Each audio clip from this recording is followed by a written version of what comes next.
Carlo Ancelotti ব্রেকের পর আমরা দেখলাম শুধুমাত্র ব্রুনো গিমারায়েস এবং কাজেমিরোকে রেখে এন্ড্রিক, রায়ান, ভিনি, কুনিয়াকে দিয়ে 4-ম্যান ফ্রন্ট লাইন তৈরি করলেন। জাপানিজরা 5-4-1-এ নেমেছিল, সেই মিড লাইন থেকে লোয়ার ব্যাক লাইন তারা কোনো জায়গা দেয়নি ব্রাজিলকে, ফোর্স করেছে লং বলে খেলার জন্য, কিন্তু সেখানে ক্রস কাজে লাগানোর মতো কুনিয়া, ভিনি, রায়ান কারোরই সেই ক্যালিবার ছিল না। কিন্তু লাস্টে যখন ব্রাজিল তাদের খেলার টেম্পোটা চেঞ্জ করলো, সেই ক্রস থেকে কাজেমিরো হেড করেছেন, অ্যান্ড দেন এগেন মার্টিনেলি তিনি জায়গা বের করে মার্টিনেলিকে নামানোর কারণটাই ছিল তার হাইটটাকে কাজে লাগানো, এবং এই যে বক্সের মধ্যে সেন্ট্রালি দুই উইংটাকে যখন আমরা দেখলাম যে এন্ড্রিককে নামানো হলো, ভিনিসিয়াস তারা তাদের উইংটাকে ক্রস করে খেলা শুরু করলেন এবং সেখান থেকে ক্রস ডেলিভার হতে লাগলো এবং মার্টিনেলিকে দিয়ে সুযোগটা কাজে লাগানো হবে সেটা আমরা ধরেই নিচ্ছিলাম। অ্যাট দি এন্ড মার্টিনেলি সেই জায়গাটা সুযোগ কাজে লাগালেন, আর্সেনালের এই ফরওয়ার্ড ব্রাজিলকে স্বস্তি এনে দিলেন।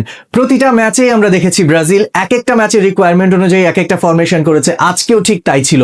ম্যাচে যখন গোল বের হচ্ছে না, জাপানিজদের ডিসিপ্লিন, জাপানিজদের ডিফেন্সিভ কম্প্যাক্টনেস এবং জাপানিজদের স্ট্যামিনা সেটার সঙ্গে যখন পেরে উঠছিল না ব্রাজিল কৌশলে, ঠিক তখন কার্লো আনচেলত্তির মাস্টার স্ট্রোক কাজ করে দিল। ব্রাজিল এই ম্যাচে দেখিয়ে দিল যে তারা গেম টেম্পো সেট করার ব্যাপারে কতটা সিদ্ধহস্ত, কার্লো আনচেলত্তি কি করতে পারেন।